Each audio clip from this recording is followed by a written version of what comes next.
The milestone we're talking about in this video series is crawling, and the activity that we're talking about in this video to address that skill is going to be crawling. The tools that you're going to need are a foam roller or a bolster. I use that term interchangeably, but it's a foam roller or a bolster. Also a preferred toy of your child's. So baby's going to start off on their tummy here. And oftentimes baby is going to start crawling backwards before they start to crawl forwards. It's just kind of how the crawling skills develop. And as you see baby continue to develop these skills, their little booty is going to do all sorts of things. Their booty might shoot up in the air. They might kind of face plant here. You also might see them come up on all fours and then do this kind of fun little rocking position. And then as they kind of gain momentum, they might launch themselves forward onto their face and be a little sad about that. Another thing that you might see them do here as they're learning how to crawl is they might see their toy holding this position, and you might see them begin to rotate their pelvis and their body to be able to try to reach and grasp for a toy that's out of reach. Now, if you see this happening, you want to make sure that they get that instant feedback. You want to make sure that whatever it is they're reaching for, they can eventually get to, especially in this early stage where they're learning how to do this three-point sort of position here. So you want to make sure that they can get that, because that's just going to continue to strengthen the muscles and joints in the hips and the shoulders here. All right, so here we have baby in this kind of all fours position, feeling a little squishy here. If your baby's still having a hard time holding this position, you can take your bolster or your foam roller and slide it underneath their tummy. And just again, you very well might see them launch themselves over as they're trying to figure out how much pressure and how much force to use when they're playing here. And I'm sorry, I'm laughing a little bit, but it's always just kind of like, it's kind of, oh, you poor thing, but kind of a little bit funny at the same time as they kind of realize where their little body is as they're working on that. That's why it's always important to have some soft places where you're playing with your little one, doubled up yoga mat or whatever works for you. Anyway, so if baby's still having a hard time here, kind of working on the muscles necessary to help with this crawling phase, this is a really great position for baby to get in, because they can continue to work on all those muscles that are necessary for them to be in this all fours position, and they can rotate off of this surface here. Again, the pelvis is going to be rotating. The weight's going to shift to this bottom leg here, this leg on this side.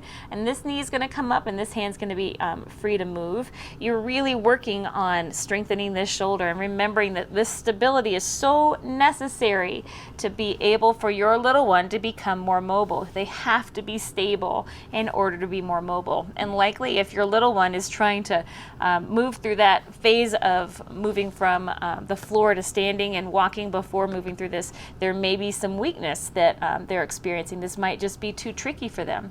So encouraging them to play here. Another great thing to have here is mirrors that would encourage that the prolonged position in all fours.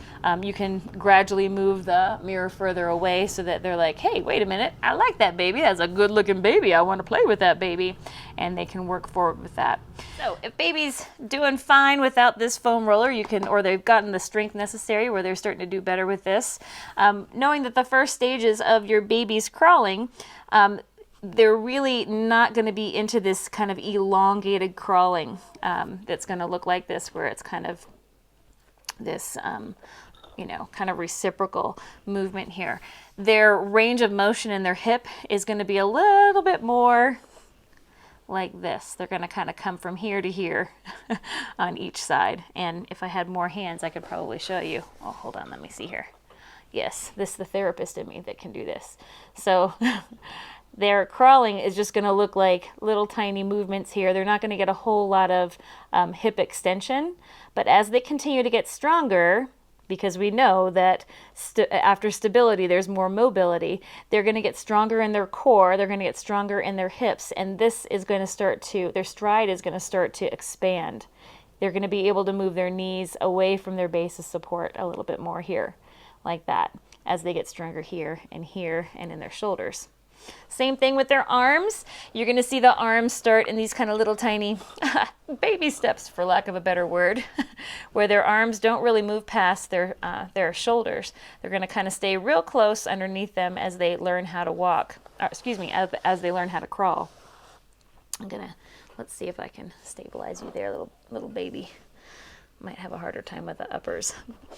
But those arms are just going to kind of move. They're not going to have a big reach, and move their body in this way quite yet. But as they continue to get stronger here, you're going to see their range of motion increase, and you're going to see more reciprocal movement instead of the movement on the same side happening. So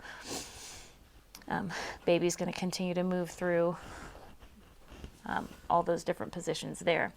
And as they get stronger, they're not only going to increase their stride length, but they're also going to experiment with what their body can do by pivoting their pelvis and extending their arms in different directions. You're going to see how those muscles stabilize on one side and become more mobile on the other side.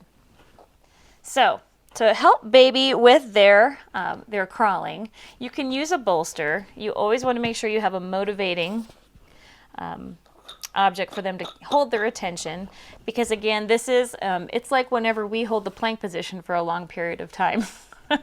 It can be a little taxing on us, but that stability in our core begets mobility in our extremities. Okay, so we have to have that stability before mobility. Before we can assume that fancy yoga position, we have to be able to be strong in our core, just like our little ones need to be strong in their core before they can extend that extend their hips and have a more efficient crawling position. Always remembering that our little ones are working on efficient movement patterns, and they're looking at the efficient way to get from point A to point B. So while they're learning early, they're going to have these little tiny movements, and as they get stronger and more confident, they're going to be like, oh, I can really open up my stride and get moving here, sister. And so you're going to see that with your little one too.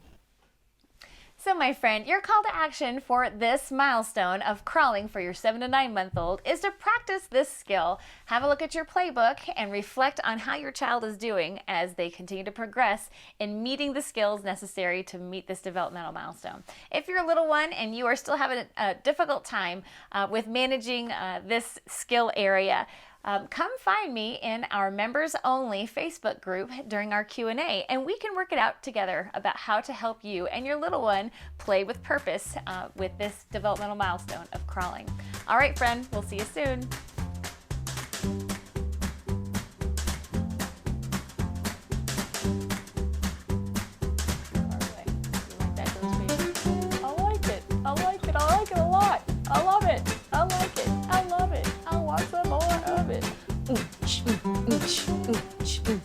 I like it. I love it. I want some more of it.